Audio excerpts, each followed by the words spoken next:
Welcome to Across the Pond.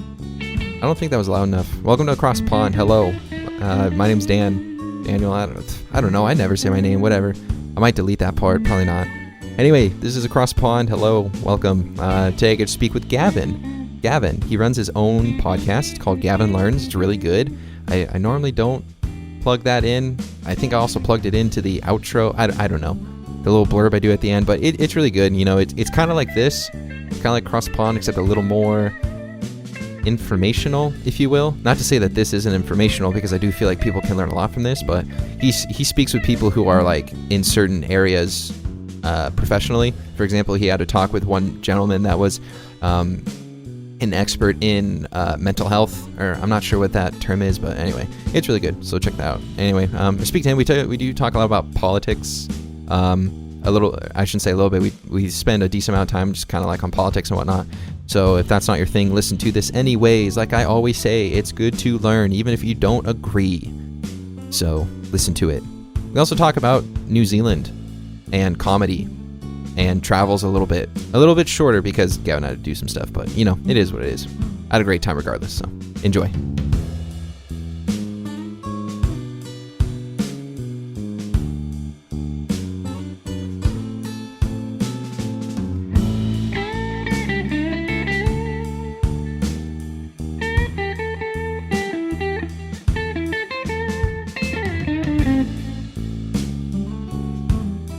Hey, can you hear me? Yeah, can you hear me? Hello? Hello? Oh shoot, I can hear you. I can hear you. Can you not hear me? F. Shoot. My microphone is right. Yeah, I can't hear you.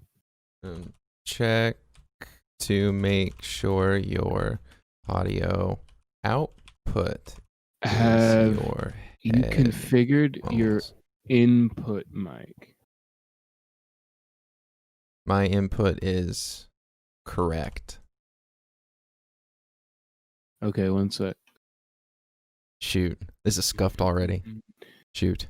Can you just go ahead and talk? Just keep talking. I'm just gonna run through all the variable settings I have. Currently right now I'm sitting at a desk. Speaking through a microphone. Yeah, got you. Oh, you got me? You got me? I got you. Awesome. How are you? I'm good. How are you? Living the dream. Yeah. That's funny. Not really. That's nice, dude. Well, here's the thing. I would assume you're living the dream because you're in a very beautiful part of the world. Yeah, we got we are easily, I think, probably, I mean, maybe this is kind of, I'm an American living in New Zealand, but I think this is easily the best country to be in right now with COVID and just everything that's kind of happening. It's so good here, you know? I got free healthcare. True. Do you have a lot of like COVID crap going down, or are you guys like free of it? No, we're completely free of it. I mean, we're not, okay, so like our borders are completely locked down, but, we've had like a few community cases. Like we've just had a few that have popped up recently, but for the most part, like we are completely free of it. Oh. It's like I can do anything. You know, I can go out. I do stand-up comedy, so I can go out into bars and stuff like that. And yeah, it's full steam ahead. It's real good. See, I wish I could do that simply because I want to be able to like go out and not have to wear a stupid piece of cloth over my face. Yeah, man, MAGA. So I hate cloths. I hate masks. They're so stupid. It's just like the thing is like people don't want to wear them over here in the States, but yet everyone has to. So then we don't have to. But people don't understand that because they're all self-centered. If everyone just acted like adults for like a month, you know, everything would be okay. You know what I mean? Yeah, I know exactly what you mean. It just blows. Because where are you? Are you in California? Where are you? I'm in Seattle. Seattle. Yeah. Oh, yeah. Cool. Is it good up there? Like fun, enjoyable? So here's the thing. It's beautiful. It's awesome. But the thing is like the very first confirmed case of coronavirus was about 30 minutes away from me. Oh. So, yeah. everyone's been freaking out ever since then. They're like, why in the world are, you're not wearing a mask? They're all taking it to the extreme. Of course, depending on what your views are, but it's just like, why in the world are we not in a better place? It just kind of sucks. Crazy. Yeah, isn't it crazy how like the mask kind of became politicized? Like that just blows my mind. Like something so simple as just like a general health and safety precaution. Yeah. I mean, here in I've lived in. Should we? Hey, are we recording right now? By the way, I haven't even like hit record. Oh my dude, I haven't even hit record yet. No, okay. It's all good. No worries. Like I said, I got you. Like if you want to do your own audio and stuff, that would be cool. And like I can test that because I've never done it before. But you really don't have to if you don't want to. It's more than okay. I'm just thinking for your end of things, if it comes through cleaner, I'm just gonna start recording now. Okay, that's fine. And then you can. I have started recording now. Cool. So you can just match that up. Okay. I don't know if it'll come through like cleaner or something like that. I'm not sure. Yeah, we'll see. I'll give it a shot, and if it's cleaner, then I'll use it. But if not, then that's okay. Hey, so what episode am I? To be honest, in terms of numbers, I'm not too sure. Have you done quite a few? Yeah. So what I'm trying to do is I'm trying to knock out a ton of recordings all at once. Like I try and do at least 2 or 3, a day for the weekend. So like Saturday and Sunday, sometimes Friday, like I try and do as many as I can. So then I have everything just kind of sitting there so that I'm able to then like mash it all together, do the intro, do the outro, export it, and then upload it and just like have it as a, all I have to do is click publish on Anchor. So I've been trying to knock that out and have everything. I think I have like 3 or 4 up there right now. And I have a few more that I have to actually like do the intros for and then upload and everything. So I would assume maybe you're like 15, something Whoa, like that. Man, that's freaking awesome. I'll tell you what, man, you've got the voice for it. Oh, thanks. Like you have, I don't know. You're a very smooth talker. Oh, thank you. Yeah, you're welcome, man.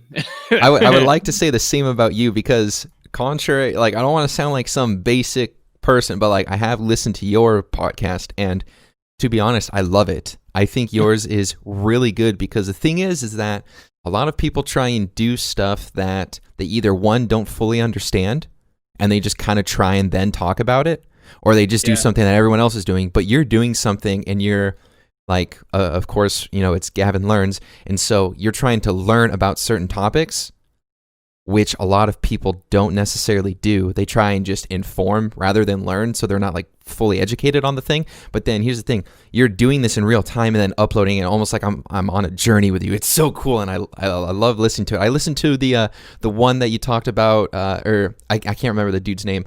Stuff That Sucks. That book, that guy. Oh yeah, Ben Sedley. Yeah. That was a good one. I really enjoyed that. I'm so interested in that topic. Yeah, depression and anxiety, OCD. Yeah, that was really good. Oh, thanks, dude. I really appreciate that, man. Yeah, I don't really. I mean, I'm 25 years old, and so like I don't really want to speak from authority perspective at all because I really don't really know that much, Yeah. But I don't know. It's just been like a really weird development process with that podcast because I also do. I feel like I'm gradually turning it into like a quasi TV show as well. Like I got a few other episodes that I kind of want to do in the future. Like I went on a date on the podcast, which was just so much. That's like episode 6, I think. And that's like so much fun because like I invited a girl that I hadn't met before. I met her once at like a party of mine, and then we were talking, and I was like, "Hey, just gonna throw this out there. Do you want to go on a date with me on my podcast?" And she was like, "Hell yeah!" I was like, "All right, sweet." And so I went all out with it. I had 2 of my friends like act as waiters. I had a violin player, all in like the little studio setup, and I had a cameraman. Sick. Man, it was so much fun. Like, that's so cool. What the heck? We had like a 3-course meal. Like I went all out on this thing, dude, and I dressed up and everything. But I'm gradually turning it into like, do you watch Eric Andre at all? I have no clue what that is. Eric Andre is like kind of this absurdist talk show, and it's just like his is way more loose than what I would do, mainly because they just don't have the balls to do anything like that. But I gradually want to start taking the podcast into like a more TV show style. So like I had one episode that's going to come out soon where it's like it's just goofy stuff. Like this one guy who's a personal trainer came on to the podcast to talk about personal training while he personally trained my friend. That's you cool. know, in the studio. So just weird stuff like that. Oh. But it's fun, man. I'm enjoying it. Like I don't know about you. Do you find like your conversational skills have kind of improved? I would say so, yeah. I mean, I definitely have to be more on top of things. So, it's like my mind is consistently racing, just to try and, like, I haven't done a lot of public speaking recently, at least. Just because I graduated college, like a year and a half ago or something like that. And ever since then, I've just kind of been chilling, playing video games, hanging out with the wife, just going to work, all that stuff. So then when I thought about doing this, I was like, man, do I think that I can, like be able to speak and be able to ask, the right questions and be able to be entertaining, to at least some degree. And I definitely feel that my skills have at least somewhat improved. Maybe not as much as I would want, just because, I always want to improve. You always want to be at the top of your game. But I think so, yeah. I got a question for you. When you're interviewing people, do you feel like sometimes you're actually not listening to what they have to say and are more just trying to anticipate the next question? No. Well, I mean, yes and no, but not in the sense that you might think. Because, man, that's a good question, actually. I never thought that someone asked me that. But pretty much, cheers, buddy. Welcome to my podcast. Yeah, no kidding. Sorry, I'll shut up after this. No, you're fine. If you want to, you can keep shooting questions, but just know that this is about you. So yes, you're totally right. So I mean, to an extent, yes. I mean, like there are times to where I'll find myself not like dozing off, but like I'm trying to take something that they might have just said and I've tried to form a question around it, and then I might miss, the next couple words, and then I find myself, oh shoot, like I need to listen, if that makes sense. But it's not like I'm just totally blanking on everything they're saying, because I still understand the gist of what they're saying. I might just like space a few words. Gotcha. But other than that, I mean, I feel like I'm, for the most part, pretty engaged with everything. I find people's experiences, very interesting. I find just like the way that people think very interesting, which is the reason I started this, because I like to learn how people think. I like to understand why they understand what they understand, if that makes sense. So it's just like the whole process of trying to understand people's brains and their thought processes, the thought process, whatever, however you say that. But yeah, to answer your question. Awesome. So that's freaking awesome, man. Yeah, well, thanks. I'm excited to be on the podcast. Yeah, I'm excited to have you, because when I started watching Gavin Learns, or listening, I should say, Gavin Learns, I was like, change that name. I like it personally. Do you actually? I do. I just cringe sometimes when I tell people. They're like, "Oh, you have a podcast?" I'm like, "Oh yeah, what's the name?" I'm like, Gavin Learns. See, I don't think that's bad, because I kind of think that the title, in and of itself, already speaks volumes to what the podcast is. Rather than like, for example, let's just say, like Across the Pond, people are like, what the frick is that? That can mean so many things. But when you say Gavin Learns, it's like, what is he learning? He's probably learning something pretty, intense or something pretty cool. At least that's where my mind goes. How to write cat. Yeah. How to write cat. Dog. What's 2 plus 2? Please. That's above me. Calm down. Awesome. Well, thank you, of course, for doing this. I'm not too sure what you got going on, but I know that we don't have too much time. So if there's a point to where, I feel like I want to ask something else, I might just kind of say, hey, like, let's move on, or I might just ask another question and not give you a lot of time, in between sentences or something like that, just so because of time. So if you want to like go back to something, please just be like, hey, like, can I go back to this? Or like just start, before it, just keep it as conversational as possible. But I also, there are some things I do want to ask you, because it is kind of curious, like, you're an American, you're living in New Zealand. According to the form that you filled out, you have I have to scroll down, a major in history and a bachelor, a major in history, but you're a stand-up bachelor, but you're a comedian in New Zealand. Like, how did all of that like come to be? Yeah, so I guess I can start so I was born in Atlanta, Georgia, in 1995, and then my mom and dad met in Atlanta, Georgia. And my dad is from this small town in the Hawke's Bay area in New Zealand called Risington. And so at the age of 7 years old, we moved from Atlanta to Spain, funnily enough. And I Whoa. lived, yeah, man, it was wild. So we lived in the south coast of Spain, in this place called Malaga. And Okay. for anyone who doesn't really know too much about Spain, it's quite like it's quite backwards and quite, I guess you could say, like redneck in a way, the area that I was in. And when you also think of Spain, I think like Spain gets like this weird romanticized lens that gets chucked on it. But when you think about it, it was still under a dictatorship. I mean, at this point, maybe 40 years ago, you know, during the Franco reign. So it was like a full on, like, I know you're not really supposed to use the phrase third world anymore, but it was a developing nation not that long ago. And so the village, I lived in this small village with about 750 people in the village. And it was all Spanish, all Spanish. Very, very, like, you know, a lot of the women couldn't read or write because Franco didn't believe in literacy and education for women. So it was like a very, very backwards town that we were living in. I was there in like 2003 and 4, and it was gradually improving, especially while we were there. Lived there for about 2 years. I think my parents had like some weird midlife crisis and just wanted to completely change. So my brother and I, you know, were dragged along. So we went to Spain. And there just wasn't any work. You know, we just couldn't make any money. So we moved from Spain to New Zealand. Wow. In Wellington, which is the capital. And we lived in Wellington, or I still live there now, but I lived there from 2004 to 2014.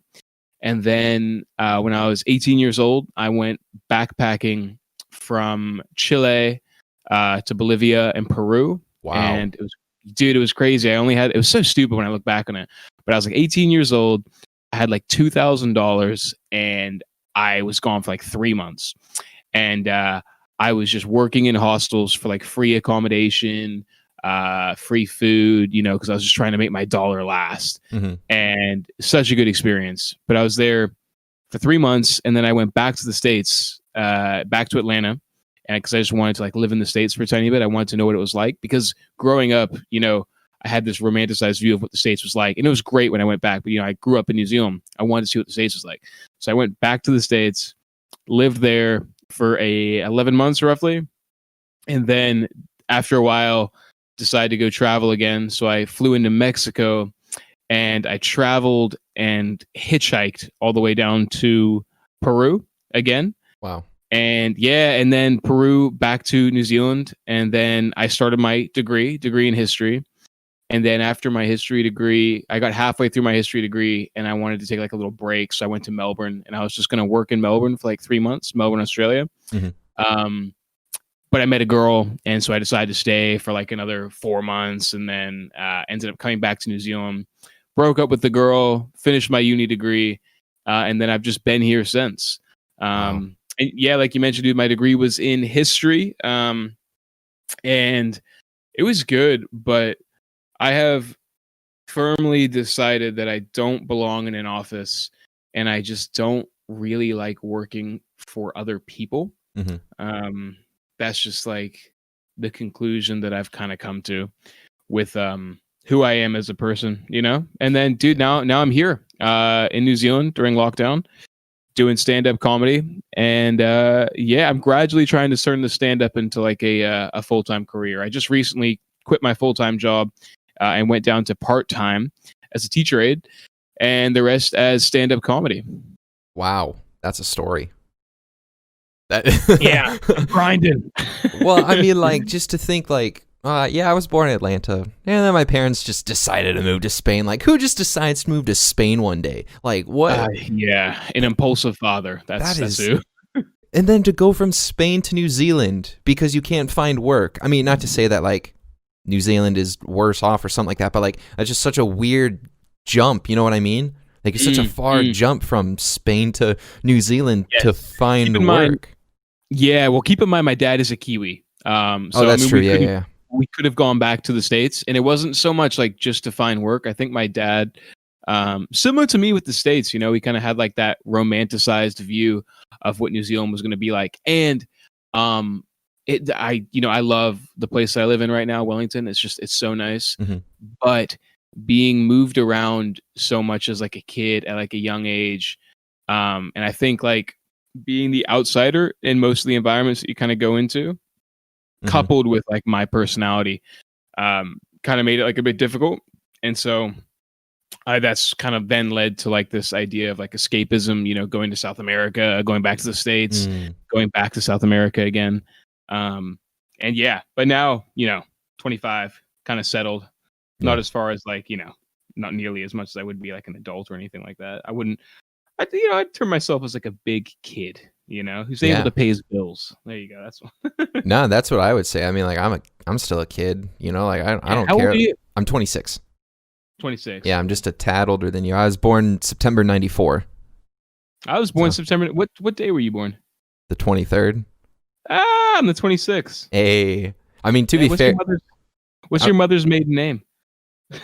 Make it model your do you want to know my social too? Yeah, please. It's funny though, because I actually should have been born on the 2nd. I was like 20 days late or something like that, 21 days late. So is that good? If you're like, I don't think so. Better than premature? I don't know, because I can only imagine the pain that my mother was in to be pregnant for almost 10 months. You just have like a full-grown mustache when you come out? Yeah, pretty much. 6-pack? Yeah, big old 6-pack. So, Jack, baby. So I've noticed with you speaking, of course, you know, you've been in New Zealand for a long time and all, but like you have an American accent. How did that come to play if you've been in Spain and New Zealand longer than you've been in the States? So I think it's two things. I think, and this is funny you ask, because this is like probably the most common question I get asked in my life. And I think it's A, because my mom has an American accent, and I bounce it back and forth with her a lot. And then B, when I was younger, I think I was just so hungry for a sense of identity that the uniqueness of an American accent was something I kind of latched onto. And that, you know, kind of made me a bit different from everybody else. And so I was like, yeah, man, I'll just hold on to this thing. I'm the American kid, you know? Wow. So then, yeah, if you don't mind me asking, did you struggle a lot, I guess, with, you know, like who you are and identity and all that? Yeah, big time. I think it's only been in the last, to be honest, like after like that classic phrase of like going through hardships kind of like make you who you are, you know? I think so when I went to Melbourne and then breaking up with my ex and then coming back to New Zealand, it just like stripped away. I felt like it stripped away like so many layers of who I am, and kind of just made me lean into this sense of just kind of like figuring out who I actually am as a person, and just like authenticity. And so yeah, it definitely, like I was definitely trying to play a part. I think a lot of people do, though, you know, like a lot of, especially like young boys, you know, and they have like, I guess it's changing now, but from when I was growing up, we have like this probably misconstrued idea of how we should act as men, you know. You know, it was like, you know, stoic, strong, bullheaded, you know. And I think I definitely tried playing into that role. And then as I've kind of gotten older, I kind of realized that I don't know, just authenticity and just being true to yourself is so much more respectable than exhibiting all those traits, even if that's not who you really are. Yeah, no, it's true. Like, a good comparison would almost be like the suffrage of women, and how only recently they've started to become more, I don't want to say accepted, because that's definitely the wrong word, but more on the same playing field as men. Just because for the longest time, you know, like they couldn't vote for a long time in the United States. You know, in older cultures, they were viewed as, well, you know, you're going to sit here and cook for me, and then when I'm gone working, you're going to clean the house and take care of the kids, and that's your job. But now, you know, we have a vice president, you know, who is going to be female, black female. You know, we have all these women rising up in power. You know, their voices are being heard. But then on the same time, or same playing field, we have men who were so elevated, they're starting to see that, you know, we have emotions and stuff. You know, like, the longest time, no, you shouldn't cry. No, you shouldn't show emotion. You got to be strong. You're a man. But it's like, no, like we have emotions. We have to let it out sometimes. We don't always have to be big and macho and everything, even though, you know, it helps us to feel good, if that makes sense, feel more like a man, because we still live with that common misconception, you know, like you have to be strong and whatnot. But I agree with you. I think that there's a lot of identity issues, especially with younger guys, like you said, you know, not to mention middle schoolers and high schoolers, you know, they're trying to find their way. They're trying to figure out what to do. And just like everyone else, they're confused. They don't know what's going on. And so I can relate with you. I'll say that, you know, I had identity issues as well, just because I didn't know what was going on. I didn't know what I was supposed to do. I didn't know anything. I was like, well, I'm just in school and I hate it and I don't like the people in my class. So I struggle with that a lot too. So long story short, I can relate to you. Yeah, I think that's a common theme across pretty much all young men, you know, for the most part. I don't know, man. So much has changed in terms of like how we approach things cognitively in the past 10 years, you know, 20 years. Like there's never been a bigger gap between our generation and like our parents, you know what I mean? Like the gap of understanding between what it means to be like a person is so big, you know. 100 years ago, the experience growing up was pretty much uniform, you know. It's like, you know, you grow up, you work, and then you get a job, and you know, you get a family. Whereas maybe 100 years is a bit recent. Let's say 200 years ago, not much had changed for like, you know, realistically 3,000 years. You know, people's lives were almost all uniformly the same. Whereas now with like, you know, technology and just our awareness of certain things, it's just so much. Yeah, there's so much more to learn. You know, there's such a huge difference. Yeah, not to mention, I would argue that like social media plays a huge fact into that as well. You know, wow. Yeah, you've seen The Social Dilemma? I have not, but everyone is just raving about how good it is. Ooh, so good. They say that it's like scary, but like good at the same time. Yeah, it's pretty ominous, but I mean, you know, I'll be honest with you, man. Like learning that the world's going to end in like 10 years has been like the best news I've ever received. It has taken off so much weight from my chest. I have no aspirations anymore. It's so good. I just do whatever I want now. What do you mean the world's going to end in 10 years? Is that from The Social Dilemma? I think it's just global warming and gotcha. You know, all sorts of stuff. I don't really know what's going to happen. All I know is that my stand-up comedy better be getting really good, because I'll be telling campfire stories and stuff like that while everyone else goes and hunts. Yeah, no kidding. You know? How did you get into stand-up comedy in the first place? Excellent segue. I listen. Yes, you're active, my friend. I like it. Thank you. First stand-up show, 2018. Was my ex, funnily enough, was like, "Oh, you should totally do it. You're quite funny. Oh, you're so funny, huh?" And you're hilarious and so handsome. Wow, huh? Yeah. And I was like, "Yeah, I know. Stop, huh?" Don't flatter me. Don't boost my ego, but please. Yeah. Leave me alone. I'm going to go back to my mansion. Yeah. You're just saying that you can ride in my Ferrari. Yeah. You gold digger. Yeah, seriously, leave me alone. No, but for real. She was like, you should definitely do stand up. And I was like, yeah, all right, I'll give it a go. Blah, blah, blah, blah. And then I signed up and I said, it's like 2 months away the show was. And I was like, you know, I probably just won't do it, whatever. And the date rolled around and I was just freaking out. And I just did the set. It went well. Did another set, went well. And then I just kind of got bitten by the bug, you know, and I've just kept doing it since then.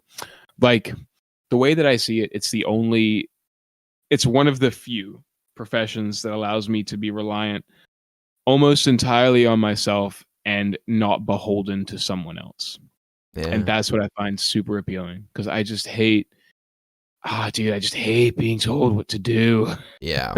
I worked in retail for a long time, and freaking dude, every single boss that I had, even people that weren't my boss that thought they were my boss, would just micromanage me to the ground. And I'm like, you need to piss off, please, and like let me do my job. Like I'm more competent than everyone in this building. Not to like sound arrogant, but like I showed that over and over. Like I proved that I could do that. You know, like, and I was recognized by my bosses and stuff, like, wow, you know, like, you're one of our best employees. And so I say that, you know, not to be arrogant, but it's like, I know what I'm doing. You know, I've been recognized. Let me do my freaking job, please. Like, get off my back. Like, if there's something that I'm doing wrong, please tell me, but don't breathe down my neck. So it's, gosh, like, what I wouldn't do to be able to work for myself. Sounds, you know, like, what I think that is? Yeah, dude. I think that's, yeah, totally. I'm the exact same. Like, ugh. I think a lot of that, like, micromanaging comes from them not having enough to do in their own job. Oh, true. And, you know, just being like, all right, well, you know, I'm going to make some work for myself. Yep. You know, I used to work in government, and that's like, there's just so much of that. Wait, what? Government? Yeah, government. I used to be a government employee. Doing what? Just based a lot of admin stuff. I can't tell you the exact agency. Of course, yeah. But yeah, I was just working in a government agency, just in admin, and just the churn of bureaucracy, you know. Can you tell me? Sorry, go ahead. I'm in Wellington, so it's like, you know, that's the capital, and so it's like, I think it's like 40% government here. But I mean, when I say capital, there's only like 200,000 and 250,000. Hold on, there we go. My computer just went to sleep in the recording. I'm back. There's only like 250,000 people in the city, so it's pretty small, but it's like the second biggest city. But yeah, basically I was just finished up my uni degree, and, you know, was sick of working hospitality, and I just still didn't really know what I wanted to do. And I was like, oh, you know, I'll just give the office job a crack, see what that's like. Got into it, and I was just doing basically like admin stuff. I was a personal assistant, so I was assisting my manager, who my first manager was freaking awesome, like just one of my, like, a family friend, and it was just great, you know. Yeah. But as time got on, it's so boring, just so draining. No, I get that. Yeah, because like there's only so much that you can do for other people before you feel like you're just a puppet, if anything, you know. So I can understand that. Yeah. What do you do? Like, what do you do for work? So here, I want to tell you a little funny story, you know, just kind of how stupid this whole year's been. So like I said, I worked retail. I worked at Target, if you know what Target is. I know what Target is, yeah. And so I was working there until March, right before COVID started. I was working there part-time, and I needed to find a full-time job somewhere because I needed benefits. You know, whenever I turned 26, I was axed off of my parents' benefits, so then I had to find my own. You know, and really you can only get that in the States with a full-time position, because if you're part-time, you are not required. Your company's not required to give you any sort of benefit, vision, dental, 401k, any of that stuff. At least I think I'm 401k. I'm not sure. Unless you're full-time. So part-time positions, like, they just don't give you anything. So I need to find a full-time position. I found this one job with a company, and what was going to happen is I would quit Target on, let's just say, on Friday, and then I would start the new job on Saturday. You know, like, I was going to quit, and then the very next day start the new job. It was kind of funny because the day that I quit Target, I got home, found out that we would have to go to a statewide lockdown. So then my boss from the new job called me and said, hey, you're not going to be able to come in and do all your paperwork and training and stuff.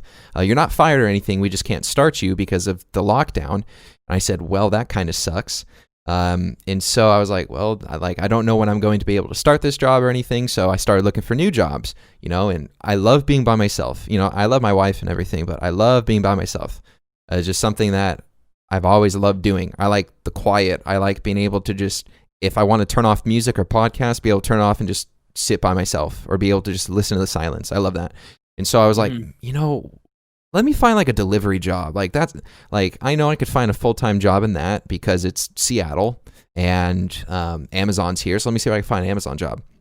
Long story short, I got a job with the company that I'm currently with.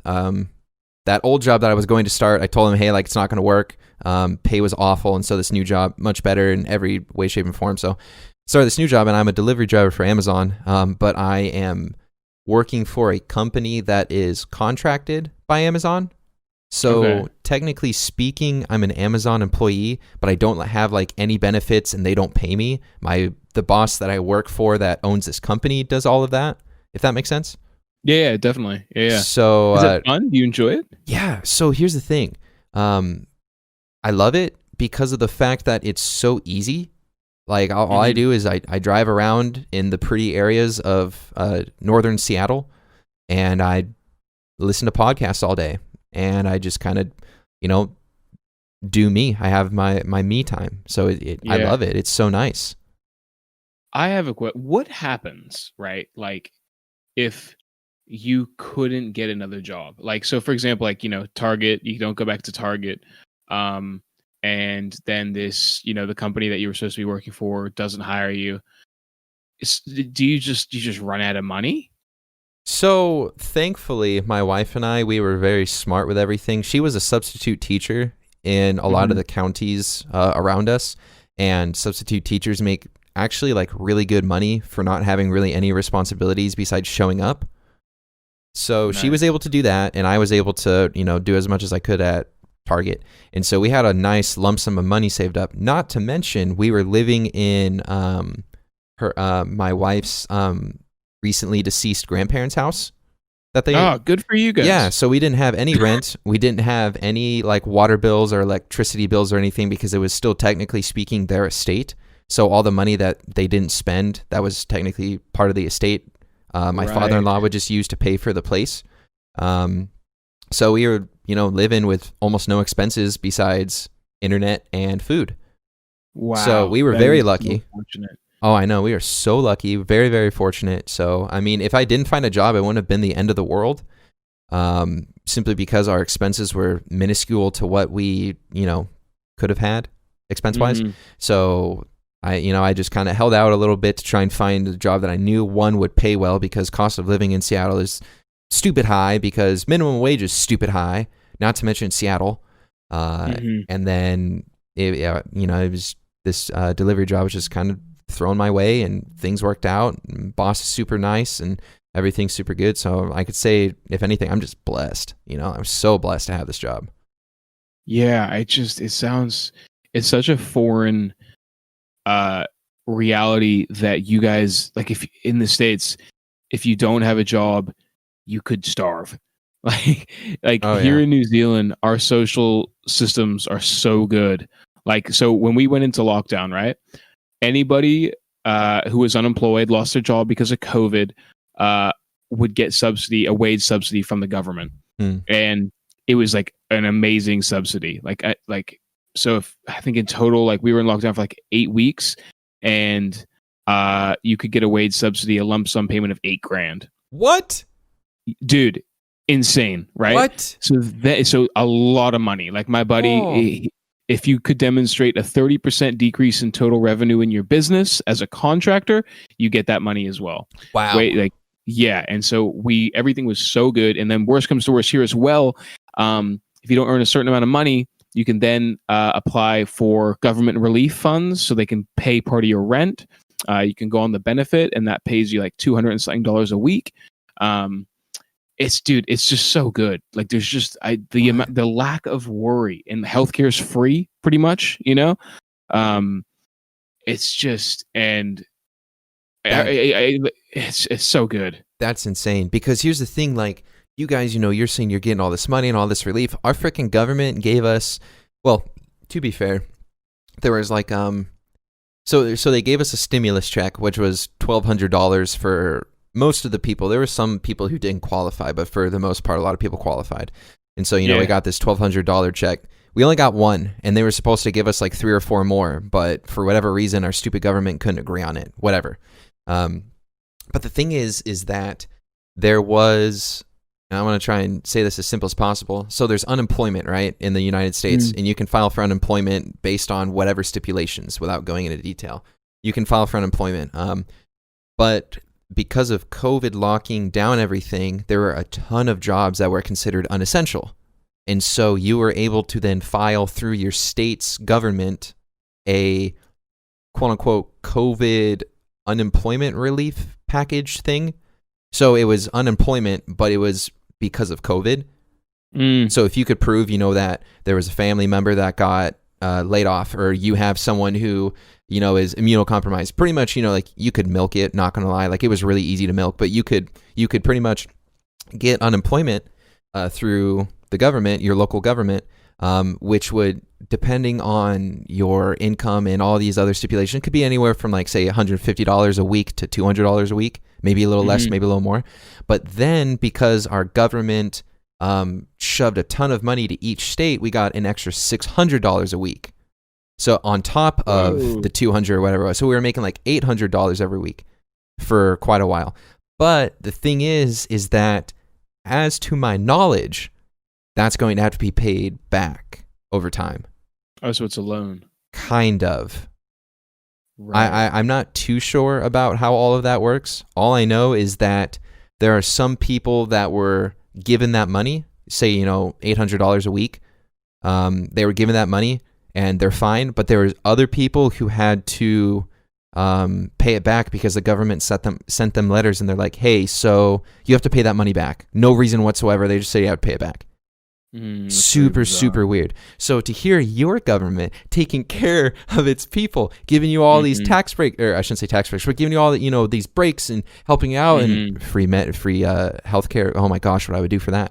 But all this stuff. Free housing as well. Yeah. Oh my gosh. Like, I don't understand how they do it. I don't understand, like, if you guys are very socialist or like whatever it is, but you guys sound like you're doing it right. Compare the states. They can't break out of the super old 1800s style of democracy and capitalism. I mean, I believe in capitalism, but besides the point, like, it's just so bullheaded. No one can decide on what to do, and freaking can't even get money to people who are hurting because of this stupid pandemic that people, for whatever reason, can't do their part to control.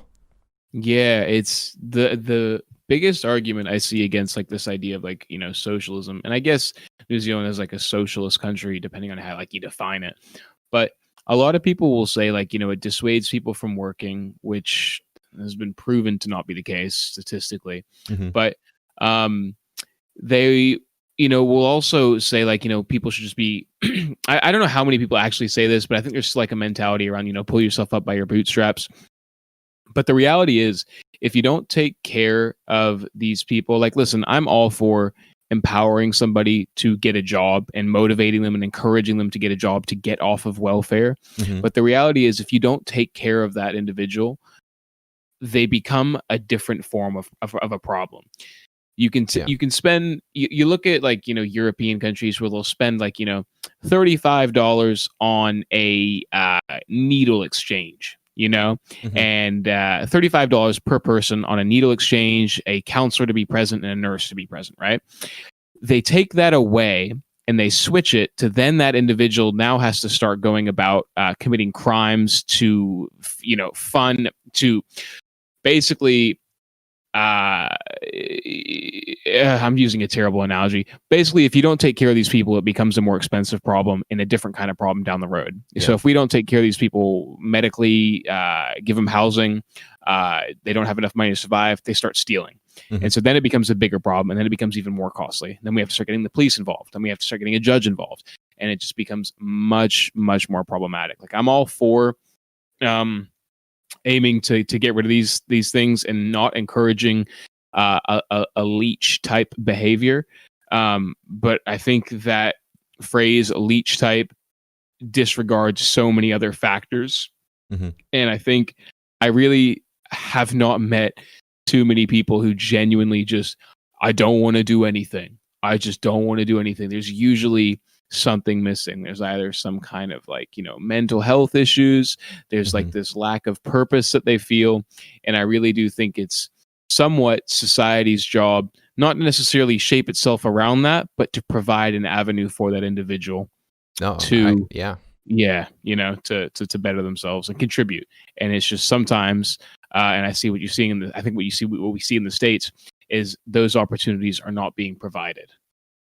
I think you are right in that respect, but I also, living in the States, there's a lot of entitlement. There's so much entitlement. Oh, I'm a human. I deserve this. I deserve this. I mean, yes, to a point, you do deserve a lot of basic, things, I would love to give you housing, you know, I would love to give you food, all that stuff.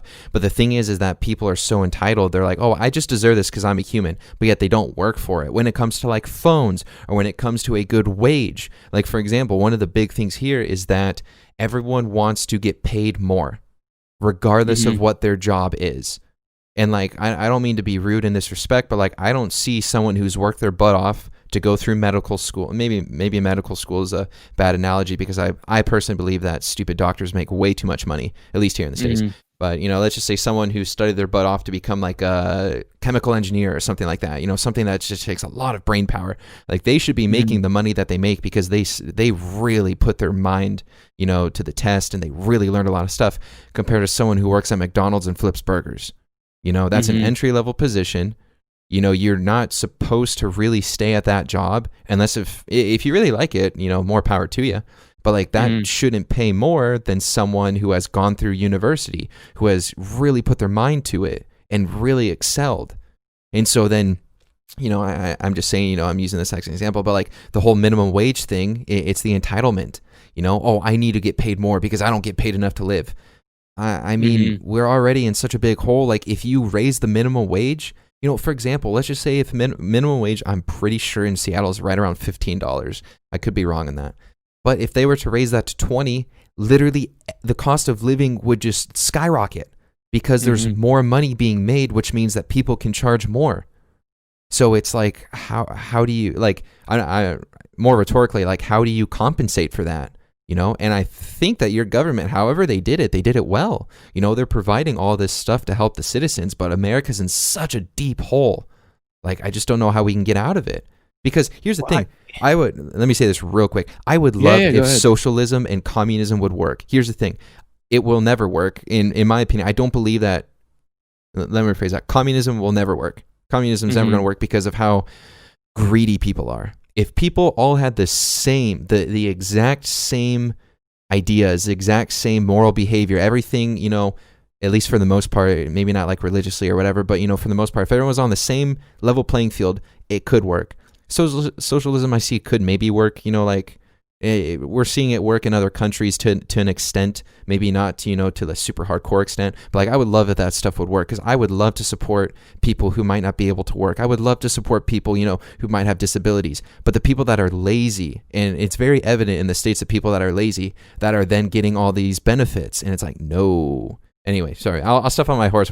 Sorry, what were you going to say? No. I get what you're saying. I think like we kind of have to really look at what the purpose of a society really is at that point, you know, because we have like at least in New Zealand, I think the government, and it's weird too in the States, you know, it's by the people for the people, and I really don't see this idea of like for the people in the States. Yeah, I really don't. I don't get that feeling at all, and I get what you're saying when it's like entitlement, but I think the government is there to support as many people as it possibly can.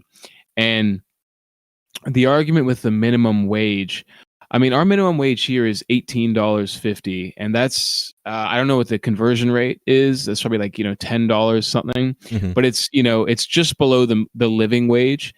You know, the reality is I don't think there is enough jobs that are high enough paid to really, basically, it comes down to, like, I think, like a redistribution of wealth. And I think that does sound kind of communist like, but when you start thinking about like the betterment of the society, everyone's lives get better. So let's say instead of me making $500,000 a year, I make $200,000 a year.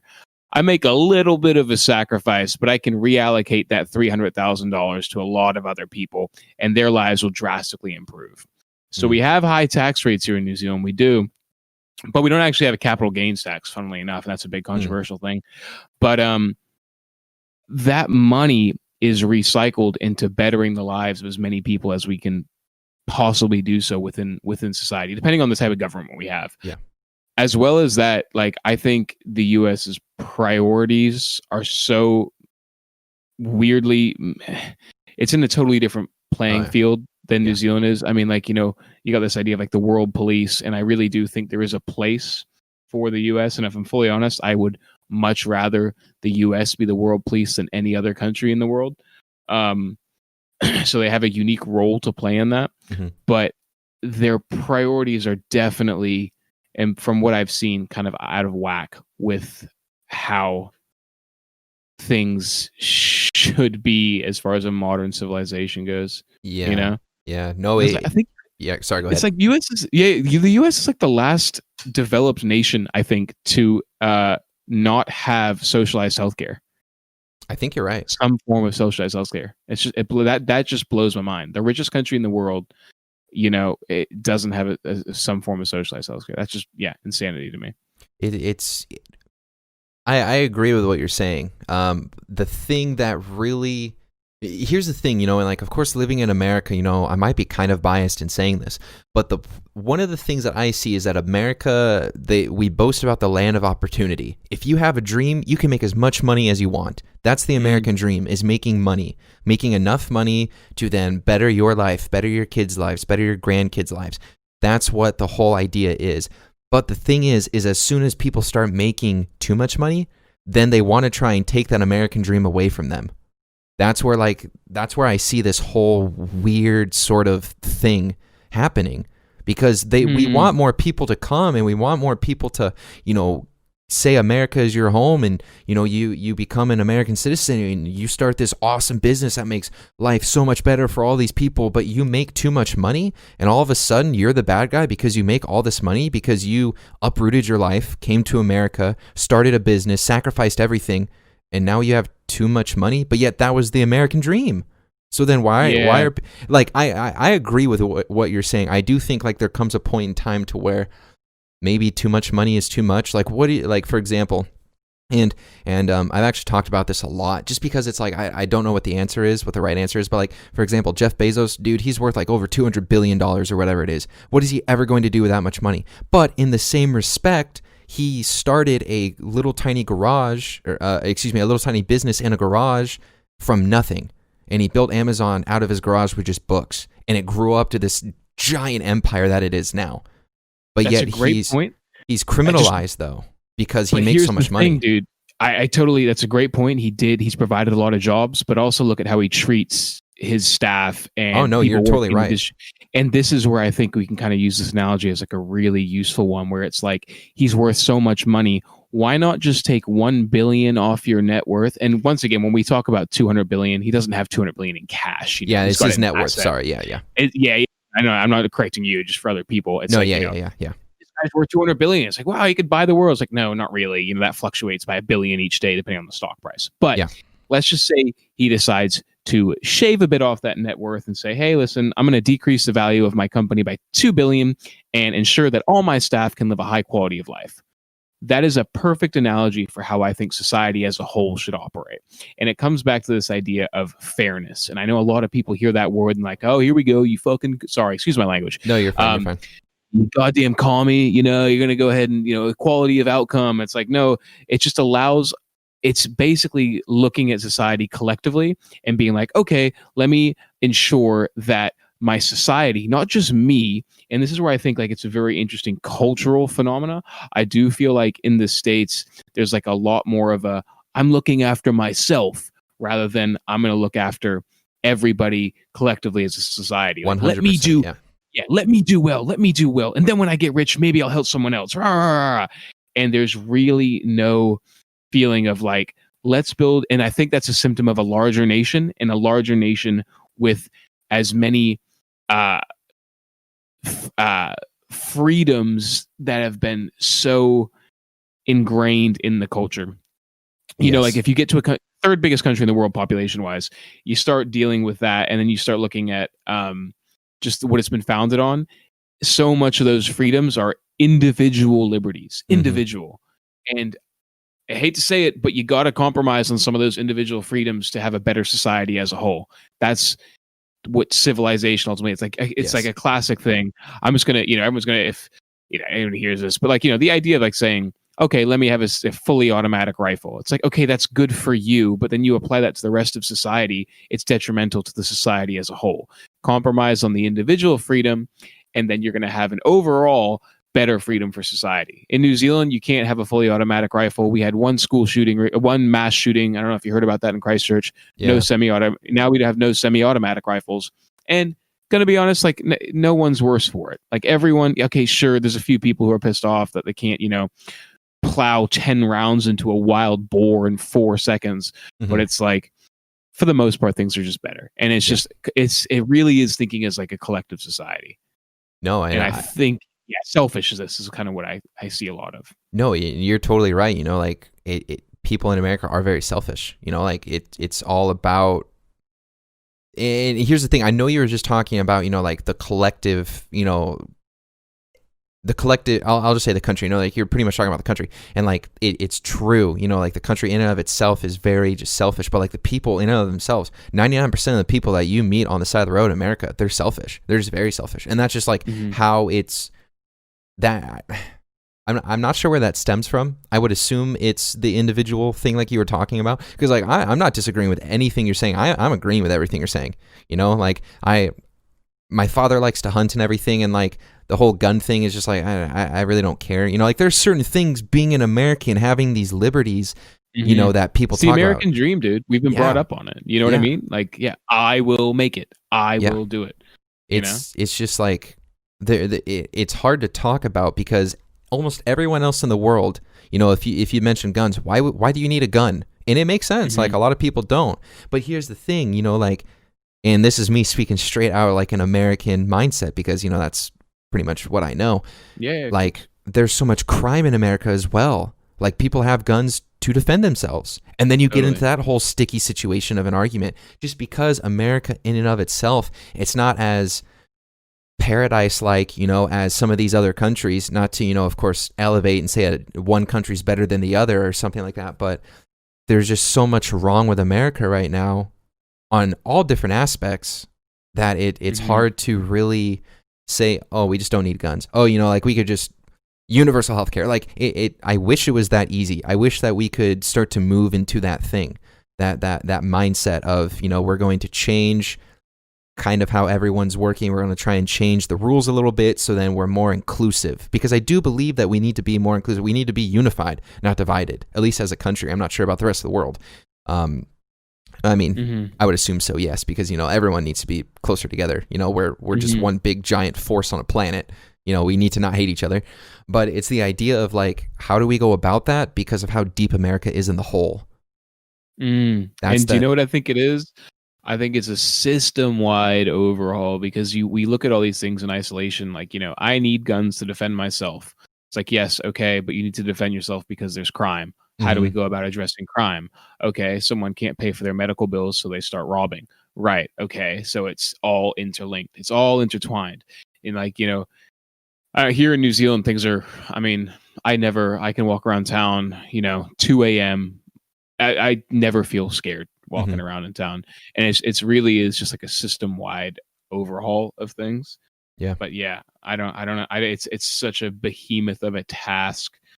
I really don't know. I don't know how you solve it, Yeah. I'm 25 years old. I'm a comic.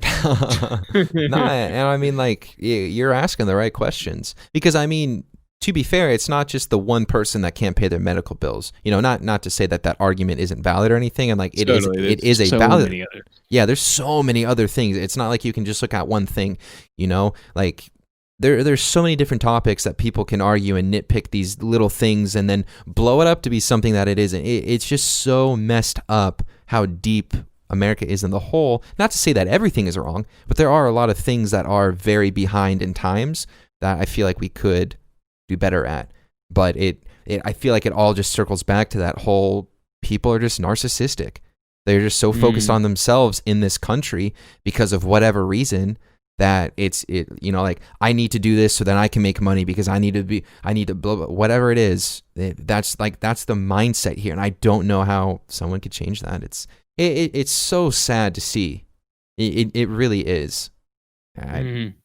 It's rough. And just to be clear, I love, like, I do really like American people. So like it's like, I know it sounds like I'm a race traitor. No.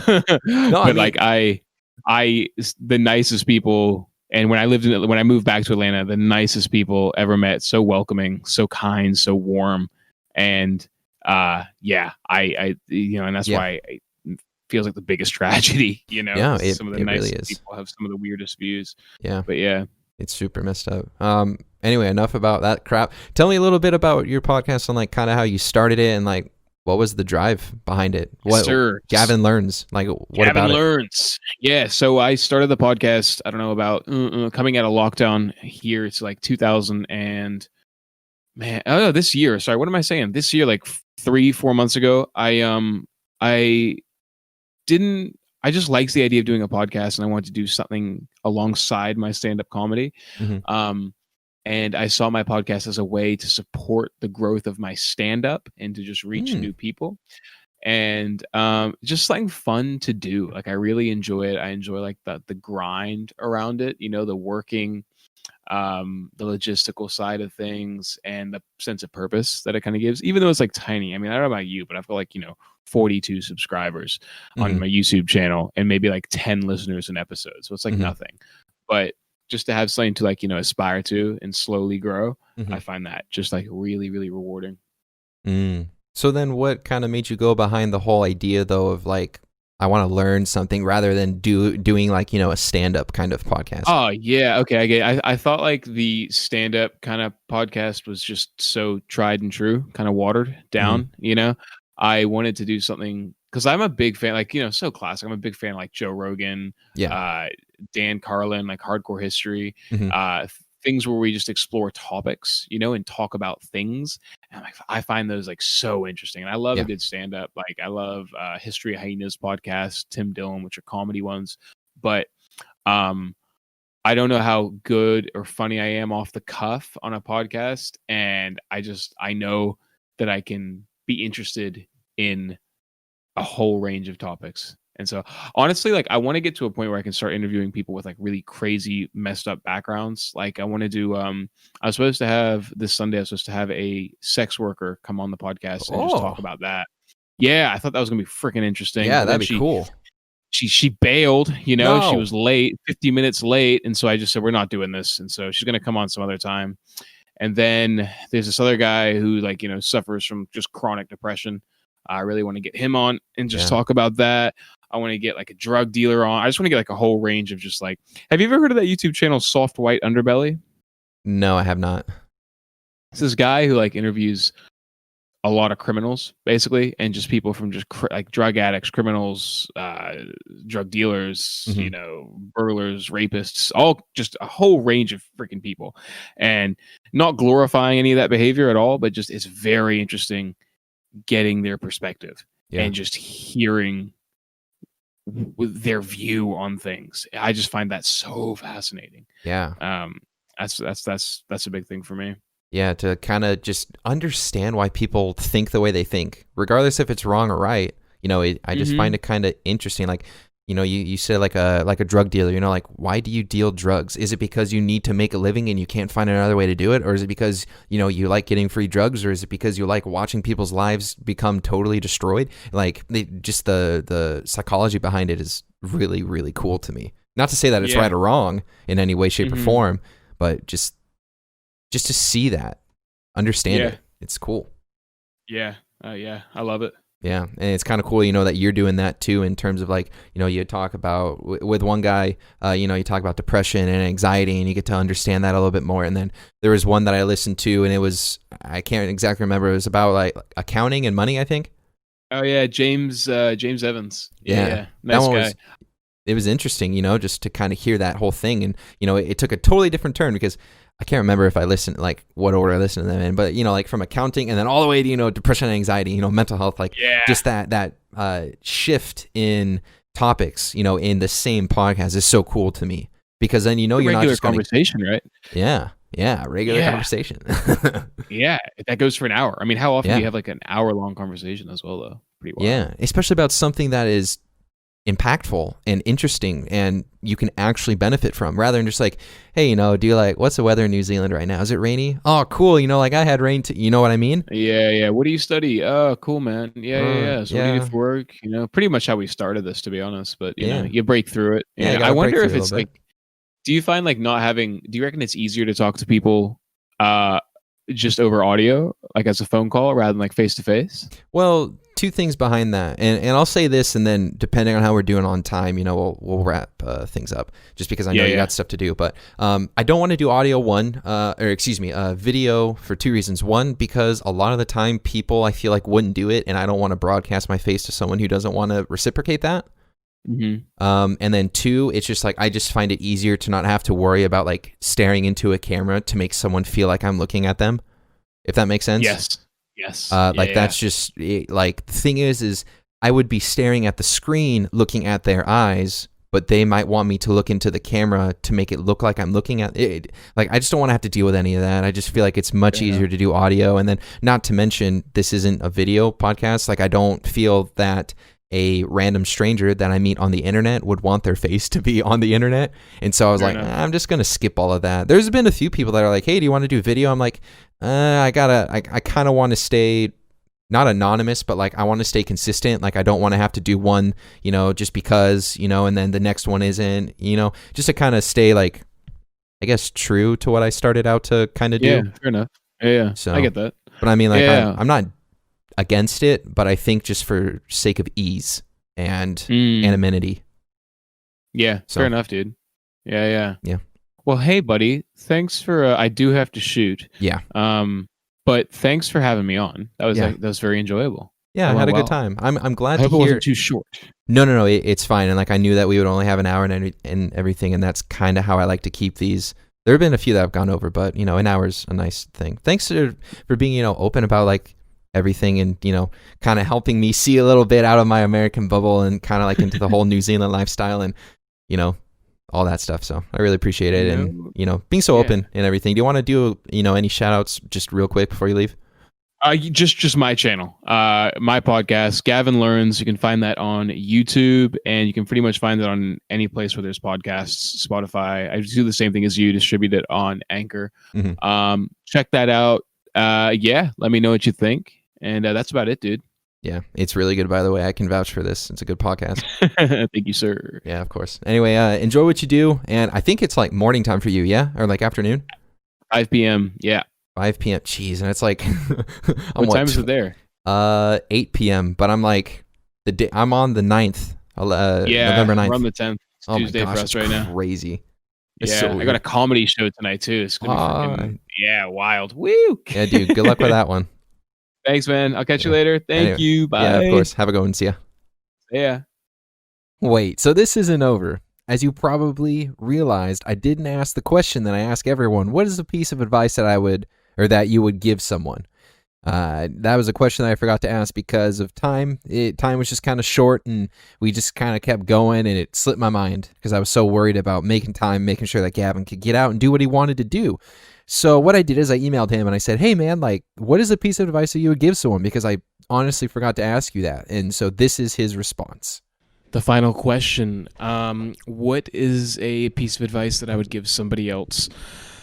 I think for me, only because it's so prevalent in my life and just because it's something that I have to remind myself of all the time, is just being authentic, not really compromising on who you are for other people, trying to find out what makes you you and what makes you authentic and just leaning into that. It's something everyone told me when I was younger, but it's so hard to figure out what that actually even means because you don't even really know what authenticity means to you because you don't really know who you even are. And so just trying to figure that out, try to figure out who you are, and then once you get a slight inkling of that, just try and lean into it a tiny bit more. It does wonders for your sense of self-worth, for your sense of self, and I think people, whether or not they like it, they respect it, regardless. One thing I would hope that people can say to me or about me is that even if they don't like me, they know that I'm true to myself. So that's the one bit of advice I'd give. And another bit of advice: subscribe to my YouTube channel, Gavin Learns. That's probably more important. That's the first bit of advice I'd give, and then the second most important bit of advice is being authentic. But most important, subscribe to Gavin Learns. All right, you can edit that out if you want.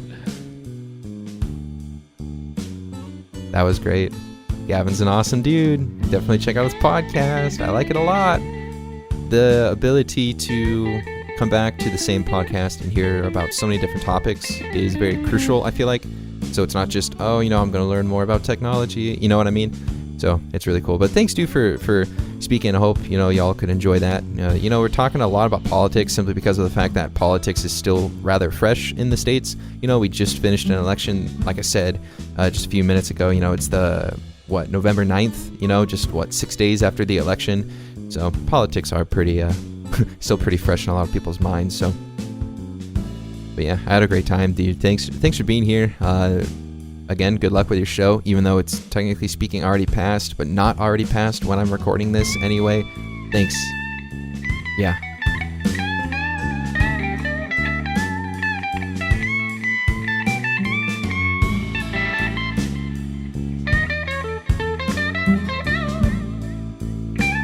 Thank you so much for listening to this episode of Across the Pond. If you enjoyed this episode a lot, please check out some of my other episodes. I've had some great conversations with a ton of people on a variety of subjects. If you know of a friend or a family member, or even maybe that one person that's not really part of your family, but they are, like that uncle, and you think that they would like an episode, please share it with them. I want to thank Mark for the logo, and I want to thank the Black Couch label and Ollie H for the music. And I want to thank you, the listener, for giving this about an hour and a half of your time. I really do appreciate it. I want to ask one more thing of you. If you can, on whatever platform you're listening on, please leave a rating. I have episodes that come out every Sunday and every other Thursday. Tune in next time for another awesome episode of Across the Pond.